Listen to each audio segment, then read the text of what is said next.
Welcome to the Epik Mellon podcast, conversations with the real humans behind broadband networks, cybersecurity, and the future of communications. Brought to you by QA Cafe. In this episode, we talk to Jeremy Brown of Trinity Cyber to chat about cybersecurity and the inside look at stopping the bad guys. All right. Hello, everyone. Once again, I'm your host, Jason Walls of the Epik Mellon podcast, brought to you by QA Cafe. QA Cafe is a dynamic software company out of Dover, New Hampshire, and we make a lot of cool products for the network analysis and network product testing world.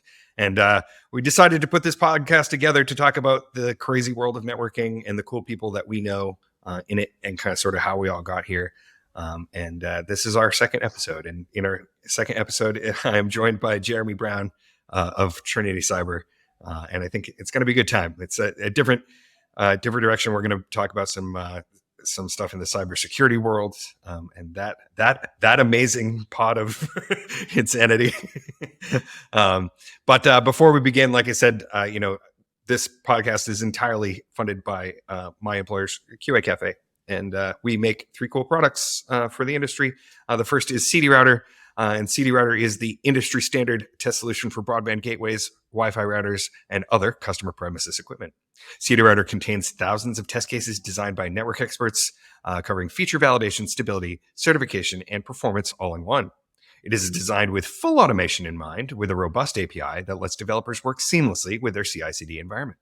Since its use is so widespread among operators, manufacturers, OEMs, and chipset vendors, replicating tests and communicating requirements between customers makes it the de facto standard for testing. Moreover, QA Cafe's world-class support team acts as an extension of your own, helping you understand the technologies and build better products overall. Our second product is CloudShark, which Jeremy knows very well. And CloudShark is the way to make network packet captures an easy and useful part of your networking, IT, and cybersecurity workflows. CloudShark takes complex tools like Wireshark, Zeek, and Circata and presents them in a truly accessible way to you, your team, and your customers. CloudShark helps you work on tough issues together without passing around large trace files, losing data, and risking security leaks of valuable network information. In addition, CloudShark is designed to help entry-level analysts learn from your senior experts, curate best practices, and standardize operating procedures around packet captures. And last but not least, QA Cafe's Passport is a fully automated solution for testing the connectivity and interoperability of IoT and smart home devices. By emulating a real home network, Passport enables repeatable network testing for ensuring IoT and smart home devices behave as intended for your customers. Designed with ease of use and automation in mind, testing with Passport is as simple as connecting your device, selecting tests, and getting clear pass-fail results with full log data and packet captures to find and resolve bugs before they end up as a bad review of your product. Find out more about CD Router, CloudShark, and Passport at www.qacafe.com. Now, I was telling Jeremy before we started that this is our second episode. The Epik Mellon podcast comes from a cool portmanteau because I'm a language nerd, and sometimes I spend a lot of time on Google Translate when I have an idea. And it turns out that the Greek for the future of communications is Mellon epikoinoion. I swear I will pronounce that right by the 15th episode. And that means the future of communications. But when I saw that, I was like, oh, Epik Mellon, like it has to be Epik Mellon. That's just. And as we're putting the logos together, you're gonna see see some themes in there. Don't leave Jason alone with a translator. Basically, that's the whole point of this podcast. It's like I could do an entire other podcast about. Yeah. I would watch it. I would listen for sure. I almost did that actually. Way back when I was like 15, when in high school, I was so interested in language that I would just like try to like figure out today I'm going to try and figure out how to speak Russian or whatever. And when I actually got a scholarship to Syracuse University to go into the linguistics program, but it was too far away and it wasn't what I wanted to do at the time and a number of other factors. So I was almost a linguistics major. Do you know any other languages now? Are you fluent? No, because I'm lazy. And what happened was... So that's the killer. What happened was, and not for nothing, but like, so like this also relates to my computer science journey, right? Is like, there are certain things where it sounds good on the surface, and then you realize like what it is you have to do to be really good. And you're like, well, maybe that's not how far I want to go, and like my journey language, with federal policy. Oh God, I can't even imagine. I don't want to be that good. Yeah, exactly. And there are people who are that good. And I like their lives. I don't want their lives, Yeah. It's like knowing knowing an awful lot about this like meta world almost, right? You wouldn't believe the amount of people that I start like when they ask me questions about like network defense or cybersecurity, and I just like immediately go like 0 to 60, like drill right in, and their eyes just visibly glaze over. I'm like, I have that problem talking to my family. You got to tone it back. Let's talk about the game or something. Right. It's like when you start diving into acronym land. Yeah, exactly. Yeah. I have to hold myself back on acronyms because I have a federal government background, and man, the amount of acronyms they use in the government. Oof. It's way worse than networking, and it's bad at networking. It's so bad. So they'll just make up new ones for no reason, right? It's something you could easily say just saying it. They'll make an acronym for it, right? Or nested acronyms. Yeah, that was a fun one to run into in the government. It was an acronym inside of an acronym. Oh, yeah. And it was like, whoa, like there's acronymception going on here. Jeez. Or was it, it's not, what's the program? What's the scripting language that is a recursive acronym that starts with P?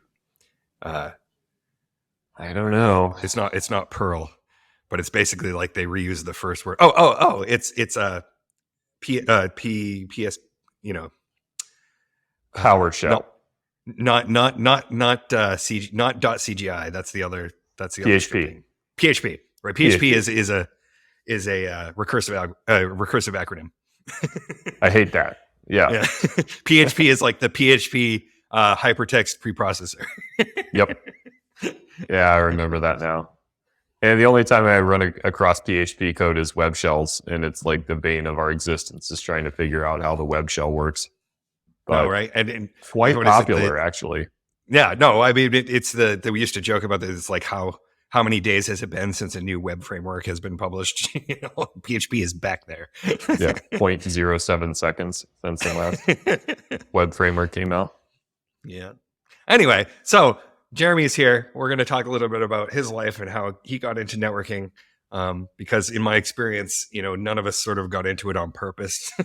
It was always sort of a series of events, either fortunate or unfortunate, that brought us here. There are the people who are pure computer science people that are out there writing code.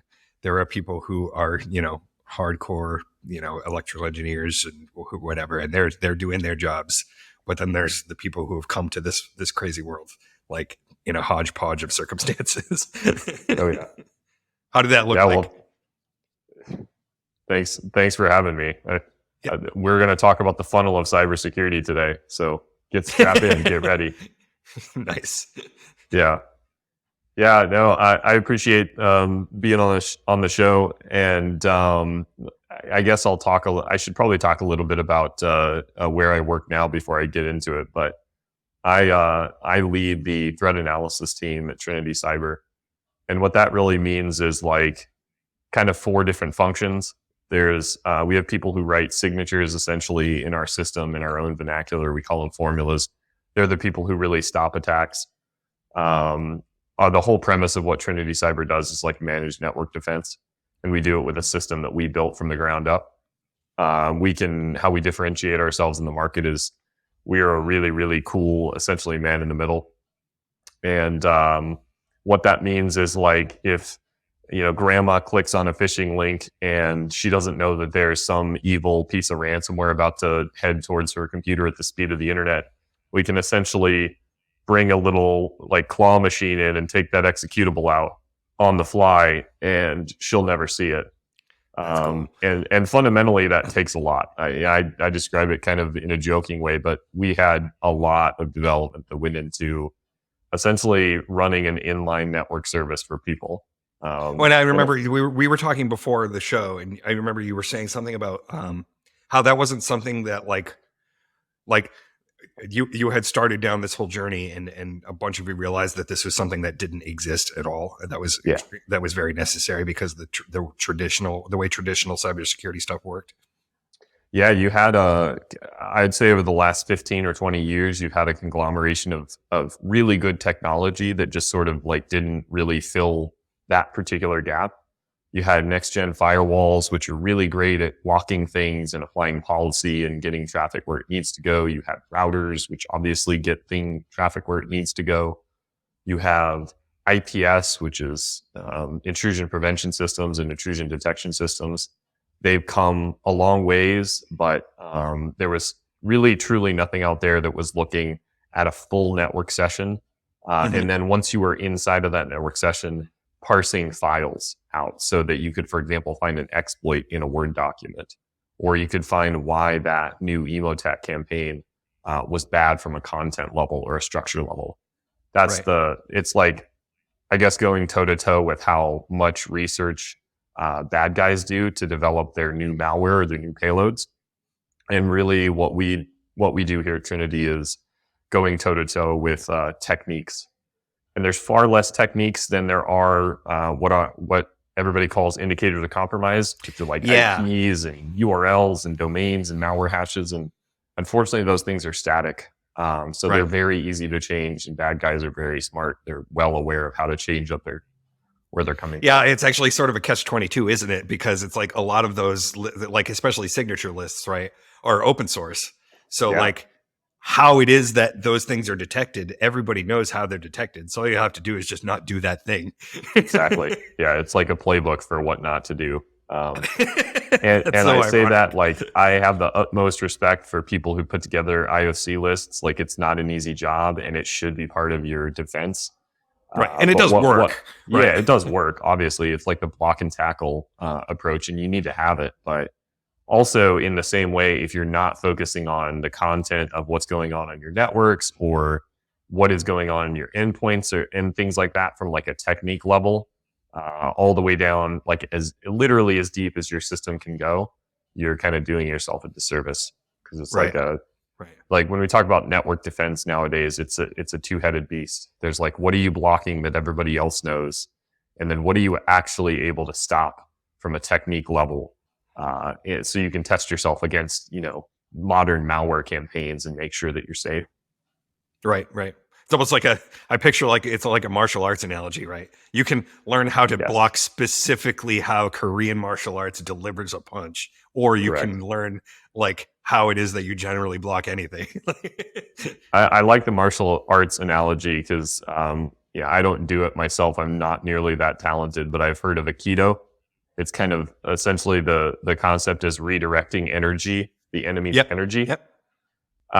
That's what we do with a lot of our actions. So I mentioned we can kind of take the claw and remove the bad thing. Well, we can also like go in and like change just a little something about it so that it doesn't work. Or Right, for example, remove an exploit like log4j before it hits a web server. Well, right, like that, the bad guy spent a lot of time and energy trying to figure out how to make that exploit work, and he's throwing it at things that he thinks will work. And right, if you take that energy and just simply guide it in a safe direction so that it doesn't right. do anything, Exactly, that is exactly. a new thing in network defense, and that's what we're That's bringing to the interesting because table. I don't know. I feel like I don't want to say, obviously hindsight is 2020, but it's interesting to me that that is sort of a new thing because it's like you're saying, it's Makes like up perfect until sense, now, it's doesn't it? basically Yeah. you just continually add to the wall, right? You just Hmm. add more bricks and you add more bricks and you add more bricks, but eventually, that A becomes prohibitively expensive, then starts to affect actual user behavior, like of things that people actually want to do, right? Yeah. Exactly. And that's the thing is like most security, there's always been this idea that security has to get in your way. Like it has to like, you have to have a flashing page that says you're about to go somewhere bad, or, you get an AV alert that says this file was quarantined. Well, like what happens if that file is something you wanted to use or you intended to use? Like it's Right. getting in your way, or like several different layered security solutions are causing your web page to take one whole minute to load. Right, As right. like first world problem as that sounds, if you do that all day and you're sitting there using a slow internet connection, or your corporate internet is just bogged down with security solutions, um, that's not good for you. You're not going to get things No, it's done. not. And it's like you have to like the one thing I always think about, and I have a great analogy for this. It's like you have to think of the end user psychology, right? And it's like eventually people get sick of that shit, and Yeah. they go around it. They They go do around it, something else. It's like right? water. It's like watching water flow down a mountain. It's going to find like the path of least resistance. Yeah, exactly. Users My do the favorite same. analogy is the user experience of a fire alarm, right, in your house, right? So your fire alarm is supposed to be wired up and with a fully charged battery at all times, right? And Yeah. what happens when the 9-volt battery goes? That thing starts beeping, and it's usually at 2 o'clock in the morning. Yeah. When you are not going to get up and take it off the thing and find a new battery and plug it back, find the one that's beeping, right? What do? You take it off. Just it's fine if there's a fire tonight. Entire purpose. You know what? Burn it all to the ground. It's fine. Yeah, I'm annoyed. I'm going I to want to go back to sleep. Yeah. Yep. That's exactly. It's a great analogy. I should probably tell you how I got here. Yeah. Because cybersecurity, in my opinion, has become a catch-all funnel for a lot of cool personalities and a lot of previous careers. I mean, I work day to day with people who were like graphic designers, firefighters, ex-military, like all kinds of stuff. And everybody has come together, in my opinion, with cybersecurity to do something good, which is it's a noble calling. A lot of people, and there's a lot more people now, like a lot. Yes. Like I just have seen this huge push, among almost everyone I know, in schools especially, and just companies looking to sort of just train these entry level people to, and it's all people who would have no experience whatsoever, networking whatsoever, are like, you know what, I'm going to go learn about cybersecurity, and they do, and they become very good at it. One of my favorite things I ever can do is I'll meet somebody. I play pool as a hobby, and I'll meet people in pool halls, and I'll start telling them, they'll ask, what do you do for a living? I tell them about cybersecurity, and their first answer is, I'm not smart enough for that. And I immediately tell them that is not true. Like, it doesn't matter. No, it's not true.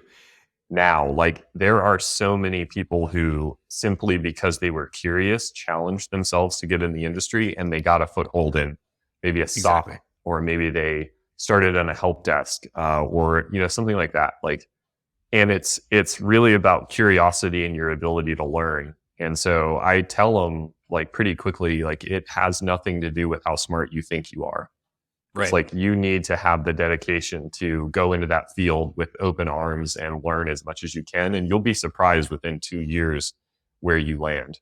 Like, you don't even need a degree anymore to get into cybersecurity. It's right, because it's like this kind of cool middle ground where it's just like this curated set of knowledge and best practices that anyone can learn, and you don't have to, like, it certainly helps for you to be able to understand like the interworkings of how software works, and looking at packet captures, for instance, it takes a very, very specific skill set. Yep. Like needing to understand networking protocols takes a very specific skill set, but it's a learnable skill set, right? Like where I came from at the University of New Hampshire, when we had the interoperability lab, which was like this independent entity, right? So we weren't beholden to any professors or grants or anything like that. We were doing fees for service for companies to test networking products. We would hire anybody, right? We would hire anybody, but like, you too can learn networking. Yeah, exactly. And it works. That's how it starts. Yeah, it works really well. I mean, I started my kind of journey into what I'll call tech from being a relatively lazy and terrible grades high school student. I was not motivated. I got into robotics. Unfortunately, I had like a really, really great high school teacher, and we did like the Mars Rover Challenge. Right. And for the first time, when I was like learning how to code this little robot that would like run over a little course, I was like, dang, this is fun. Like, I find this really validating to type a line of code and make a robot move, or to follow my hand or something like that. And then at that same time, I started getting kind of interested in like building gaming PCs, because it was like really fun to think about building a computer and not just buying it. And I remember, so I grew up in a really small rural part of Idaho, but I was about 20 minutes away from, I don't know, a town of 50,000 called Logan, Utah.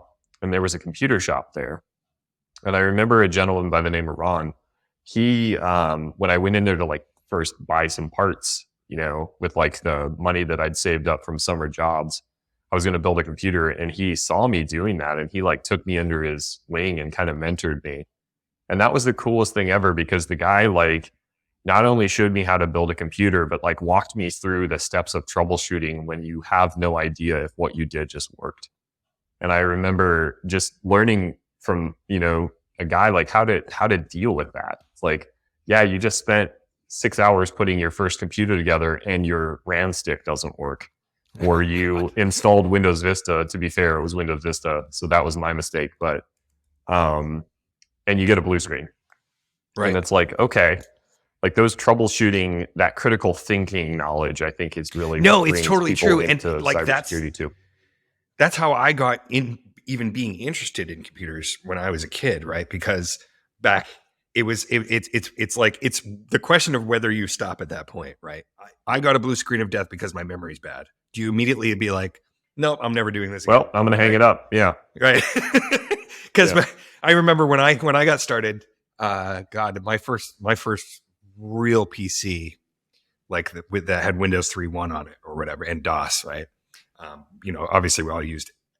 I played on DOS. I played the Alphabet game on DOS, and it was dope. And Frogger. Yeah, right. Well, did you ever play Wing Commander, the original Wing Commander? Yeah. You had to partition memory to play that game. Like you had to make your own boot disk. It was in order DIY to play that adventure. Game. Yeah. And so I was like, well, I'm gonna play this game. So now today I'm figuring this out. Yeah, that's that troubleshooting mindset it's a good way to put it. I should have just said that. Like people who have that troubleshooting mindset, you're going to do well in cybersecurity. Yeah. Figuring out why something doesn't work, or how can you learn how something works, like tearing apart its internals to just figure it out. Like that's that curiosity. How does that play out for you right now? Because you have that whole team. Like when you get entry level people, like how is that onboarding experience for them? Honestly, that's what I look for, because I have to teach people essentially a system that isn't open source. It's proprietary. Right. And so there's no manual for what we do. Like, sure, we have internal training and stuff like that, but there's nobody who's going to tell you how to twiddle a bit inside a piece of malware to safely produce an outcome for a customer. And so like, it's not literature that exists. And so it's people who come to me with like a reasonable background in cybersecurity. They're interested and have done threat research before. They understand what maybe malware and exploits and other things are, but they're looking for a place to apply their talents. And so it's really like, okay, here's what we have. Here's a fantastic team of people who will train you and guide you along the way. You've got to show me that you have the aptitude. And the people who do well, honestly, in that environment, they could go to any company. They could go anywhere. They will be a lifelong career, cybersecurity person. Right. So right. I mean, truthfully, like it's nice if you have college education, and I respect that because of my background in sort of, I went like associates, bachelor's, and master's, and it was pulling my own teeth the whole way. It was like, I know I need to do this, but it's like it's also good to do it that way because you're going step by step and not diving into pouring $50,000 a year into something before you know what it is you're going to do. And it's much different when you pay for college yourself too. Like it's, I think I luckily ended up getting a full ride scholarship for my master's, but it was not without so much work and, basically working a full-time job while going to school. And like, it wasn't easy. But it was worth it. And I say all that to then say that people who come across my desk nowadays, I can pretty much tell if you have the aptitude, regardless of if you had school. You're that hungry learner who has taken some time to deconstruct their toaster in the backyard and figure out how it works. You're the kind of person that I'm looking for. Like that mindset just stays with you. Yeah, no, it really does. It really does. And it's funny because it just ends up applying to so much other things in life, Yeah, absolutely. But yeah, I mean, we see a lot at Trinity, and I can't believe I'm saying this, but I've been in the industry for 15 years now. I might look a little younger, but it's like I started like being a network nerd when I was like 18, and in fact, in that associate's trade school, basically, I got a CCNA, and I thought I was either going to repair computers or I was going to be a Cisco routing wizard, and it turns out that neither one of those was true. Because ultimately, through my scholarship for my master's program, I went through a pretty awesome program at Idaho State University called NITEC. And that sent me to essentially an internship with the federal government. And I landed out in Maryland.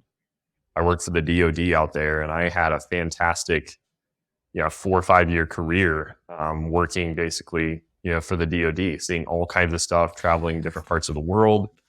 That's a cool thing to jump working into in an operations center that looked like it was out of a Hollywood movie. I couldn't believe, my life sometimes. It was really cool.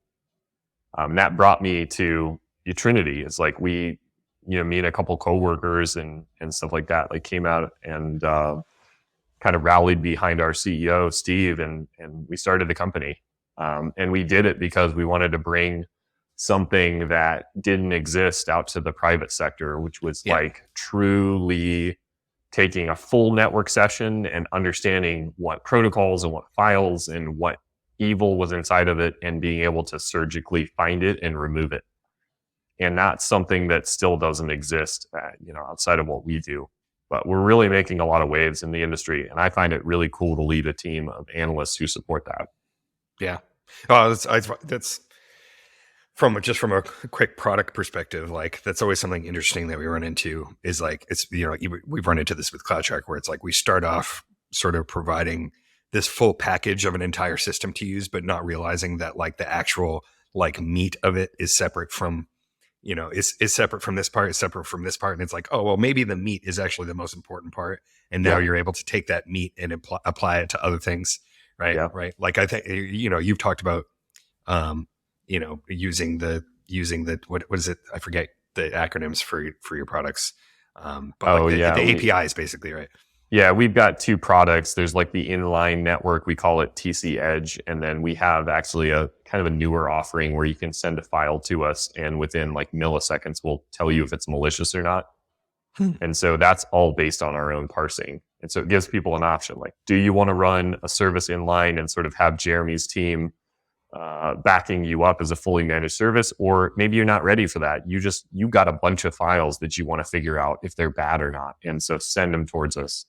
Send us millions of them, and we'll give you the answer.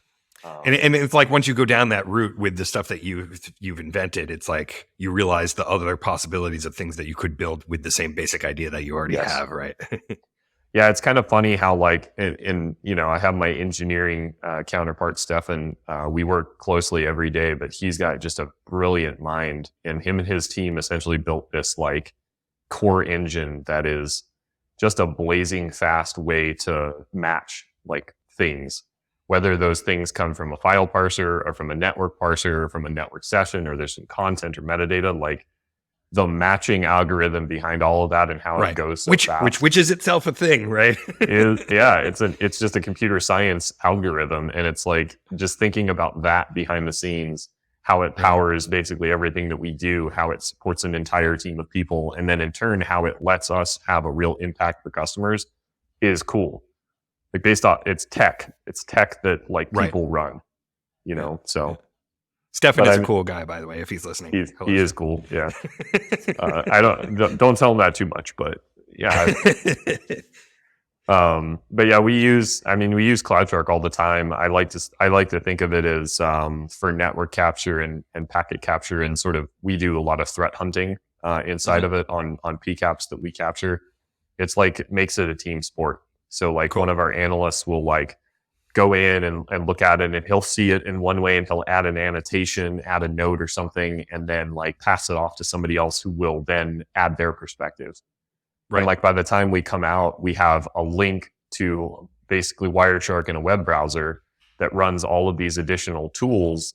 And we've come to a brand new hypothesis based on what we see, which is, that's so cool. It's It's one of the that's another one of sort of the coming to realization things that we've had on the CloudShark side of things. It's like, we're presenting tools that would be esoteric in a way that's accessible.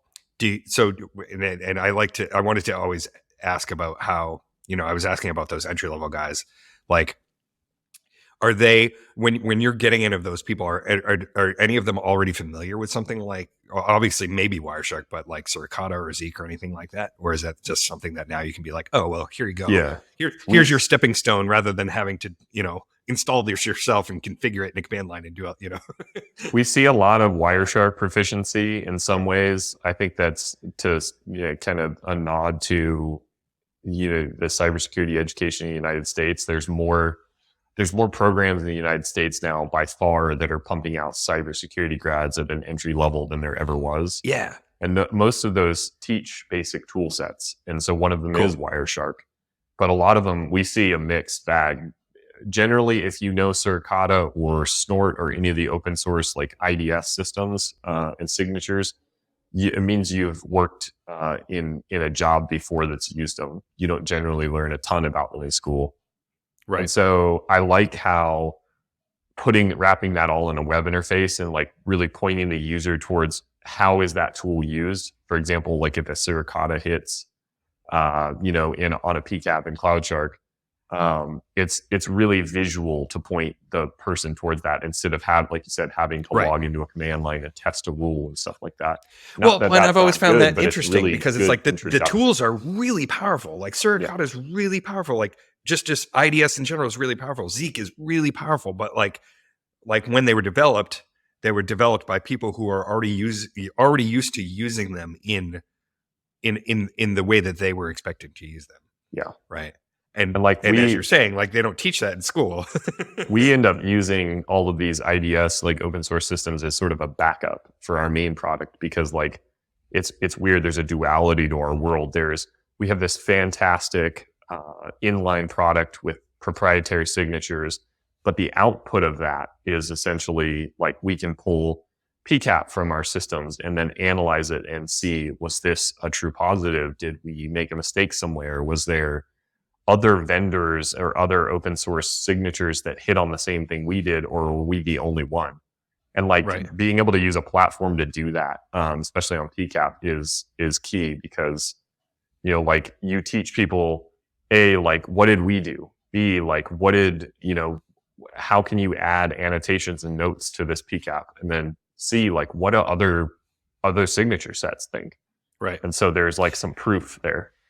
How does the culture around that work? Is there sort of usually, I mean, obviously I don't remember how big your team is, but is it like, you say it's like a team sport and I picture sort of basketball or something where it's like or is it, is it more football where it's like there's a quarterback and who knows the most about what's going on and then everybody else sort of like it's actually like kind of dependent on the threat. So I have a team of like almost 20 people now. And they're split up into formula developers who is like their job is to really dig in and like write the signature, if you will, that stops the thing. I have threat hunters who use CloudShark a whole lot, and so they're dealing with unknowns. Like they're looking for needles in haystacks, and essentially they'll pull up that the PCAP window and they'll go through it packet by packet, and they'll search for what they've seen before or what they think is like maybe a little bit of a lead. And as they see that, they'll add a note and they'll pass it off to their teammate. And they may work on this for a couple of days, but what they come out with is like, oh, we just found some new APT activity, or you know what, this is a brand new phishing campaign. Like, and here's what they did. And so I'd say it's kind of democratic. And we have people who are experts in malicious documents. We have people who are experts in Linux malware. Oh, interesting. Okay. And so they'll be the quarterback depending on what the threat is. Neat. And yeah. So now, did they come to sort of learn those things because it was where the thing they liked the most, or is this stuff that when you hired them, they already sort of knew these things? Kind of half and half. You really see people's passions come out, especially as they get in higher levels of cybersecurity. So for me as like a team leader, what I look for is like specific skill sets. Like there's that curiosity and being able to like pull a problem apart, and then B, like if I'm looking for a Linux malware guy, like I'm going to specifically state that, and I'm going to look for your experience in that. But a lot of my team honestly has like homegrown their own knowledge. So like we may run into something that is completely unknown to us, and it's a file that is, that we're parsing that we don't understand fully. And so, well, it's time for the team to go to, file school essentially and like learn about how that file works and where that exploit might occur. Cool. So it's a mix. Yeah. Neat. Huh. Yeah. That's neat. But it's a wild world. I've had a lot of fun being in the cybersecurity industry, and it's at the end of the day for me, it's like being able to help people who otherwise, it's not their job to care about the security of their company. Like they want to make widgets, or they want to make people happy, or they want to make something. Like their core business is not cybersecurity. No. And as running like a fully managed team, like, and sort of taking that off their plate for them is really validating and really rewarding. Have you sort of seen the evolution of that? Because obviously, not even just cybersecurity, but IT in general, where it's like there was a time when everybody had their own IT and security departments that were doing their own thing in their own, and now it's sort of being, pushed off more to managed service providers, right? Yeah, I've seen it a lot. And there's varying levels of quality you kind of have to be careful about. So like a good test is like if you look at an MSP or managed security provider, or what we call NDR, MDR, XDR, like any of those things, managed services essentially, you should be looking for somebody who, like, if you look at their team and you say, you know what, I'd hire them. Like that is the team that I would bring on if it was up to me. Right. That's the watermark, because we've seen a shift over the last, 15 years, where it's like people were just buying boxes and devices and they were putting them in server racks and they were hiring people to be experts. Right. And those devices sometimes are so complex that even your experts don't know what to do. And you're left with a gap, right? You're just left with a gap. And what do you do to address that gap? You buy more devices. And it's like, that's cool for the industry, but like, let's consolidate things more into a team that knows how to run their own system for you and with you. And like, this is where the collaboration comes in. Like, one of the things that we do is like, sometimes we run a system with a customer, and they'll have inputs into what we stop, and we'll tell them, what cool things we're finding. And it's like this cool collaborative relationship. And that's something that just wasn't possible before when you were selling boxes and the pizza box model, if you will. Right. Yeah. It's like you end up, we run into this a lot at QA Cafe, where it's like, because, the traditionally support is about supporting the product that you're selling. Right. Yeah. But we run into the situation where it's like the stuff that people are building is so complex. And very often, especially when it comes to testing, right, is, the people who are being thrown at the QA job are not people who are, in the guts of the system that they're building, right? And so they need help. Exactly. They need help. And so we end up, we end up not just being like, well, oh, you're right, that was a CD writer bug. Okay, we'll go fix it. To more like, okay, this is literally how PPPoE works, and this is why. Yep. Yeah, I'm a big fan of managed services personally. I think it's where we're going in the future. It makes sense. You got a guy who does your taxes. You got a guy who does your cybersecurity. Well, right. It's an efficiency thing, right? It's like there's no reason for everybody to replicate the same system over and over again. Yes. Exactly. Although I say that, but there's so many industries where that flips back and forth, right? Like over a generation or so. Like, so maybe someday in the future we'll all go back to not doing that. I don't know. Yep. I guess I should probably tell you a couple of war stories. That's the fun part throughout especially I wasn't going to ask, but I'll definitely ask. Yeah. That's what everybody's here for. I remember a couple of times in a previous life, basically looking at threat actors who were hacking routers. It was a pretty massive campaign, big global campaign. And I remember basically actor stacking is what I'll call it, but it's basically having one high level group who's already had access to a router, and another high level group who has access to a router, and you walk into the middle And it's like that Spider-Man meme where it's like everybody's like, okay, your traffic's going over here and your traffic's going over here, but I'm only going to log into the router and make configuration changes at 3 a.m. in the morning on the East Coast. And, the other people are going to do it at 7 a.m. It's wild what you see out there. And it kind of speaks to how vulnerable things are on the internet. And I mean, that's a situation where it's like two different malicious actors or don't even know that they're both there and they're both trying to do different things. Like they might know, and maybe they're just coexisting. It speaks to how like thoroughly hacked a ton of things are on the internet. We take a lot of things for granted, especially like when we talk about consumer networking gear, the modem that sits, between you and your internet service provider. A lot of that gear is like that's our bread and butter. Old. Yeah, exactly.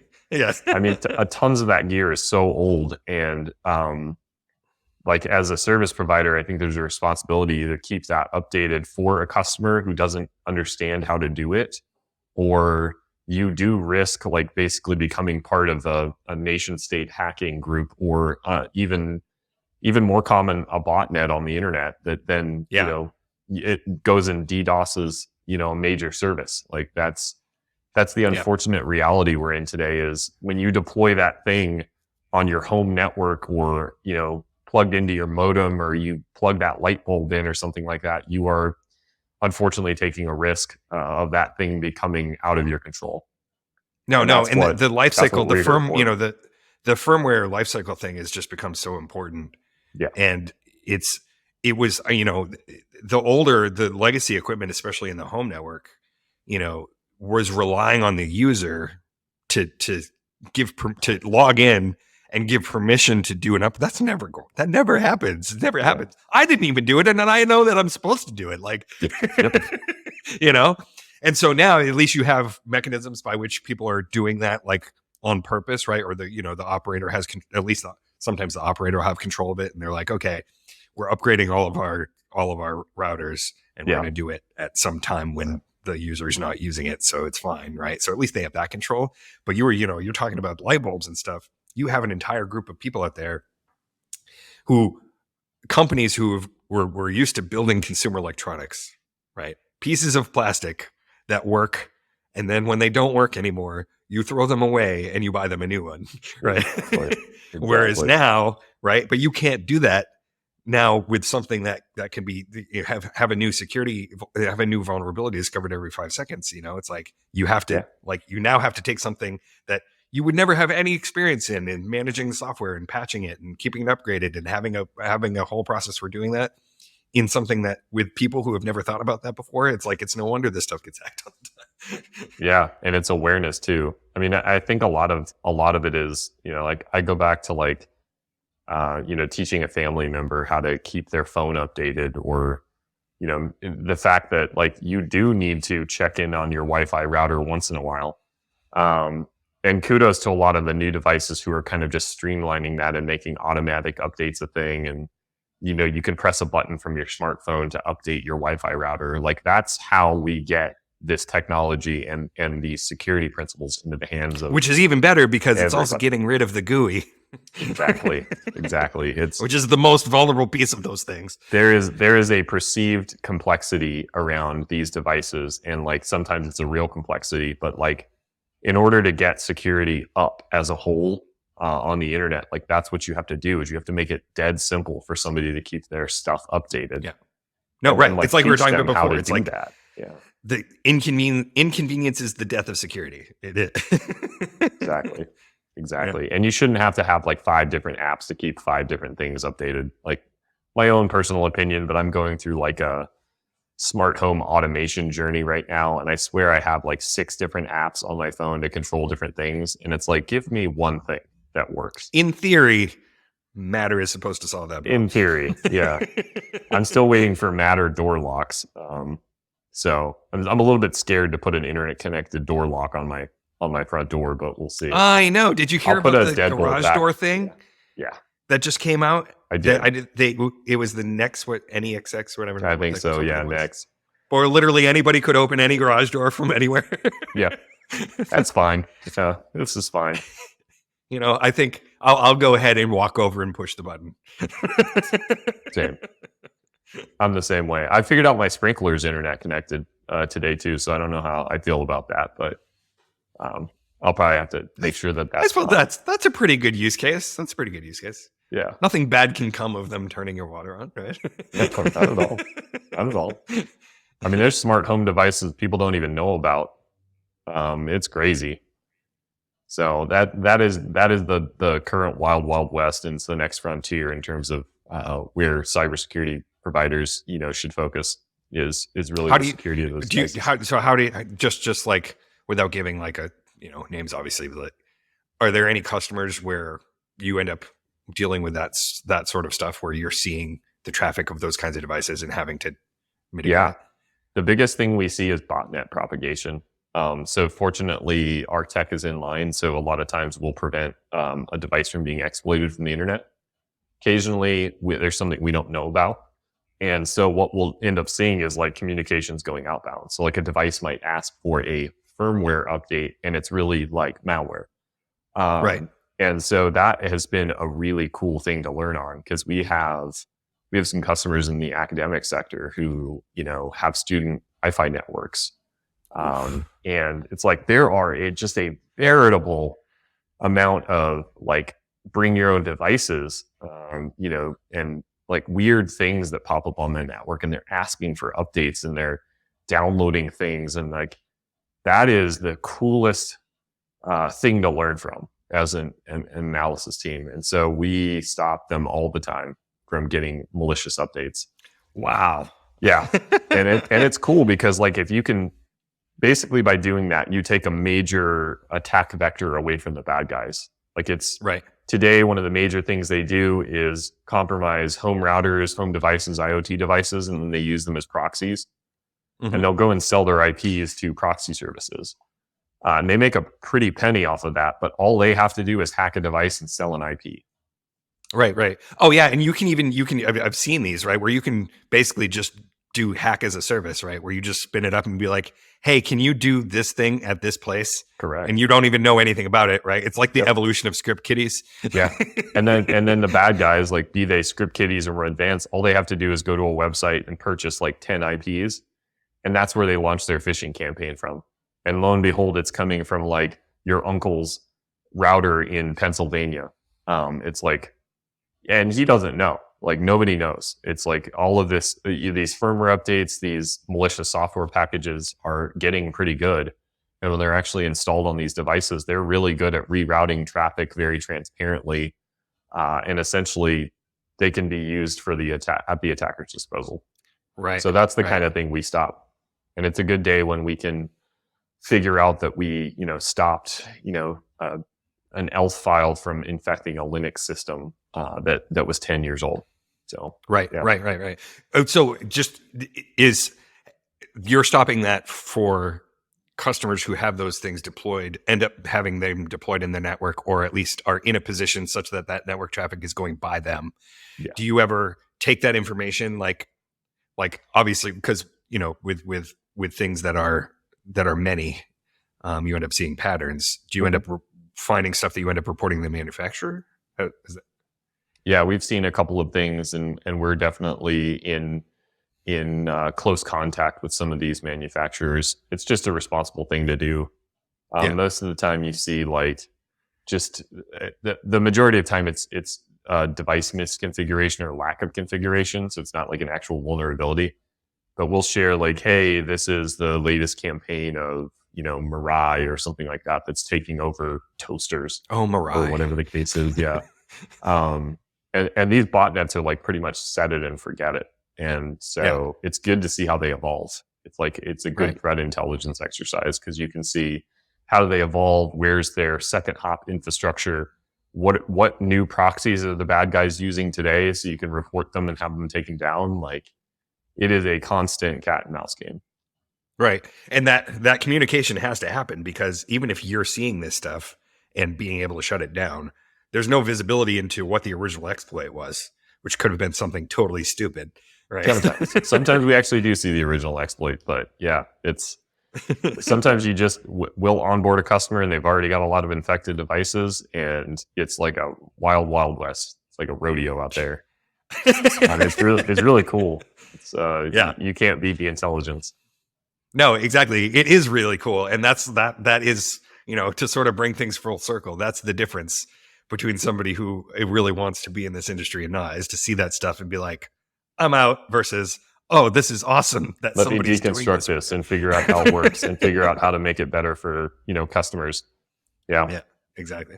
Yeah, it's a really fulfilling job. And I guess I'll just kind of end my part here by like saying, like, I invite everybody who has a curious mind to join the cybersecurity industry. Like we need everybody. We need all types. Don't ever think you're not smart enough to be in this industry, because that's not true. Exactly. Is there still a shortage?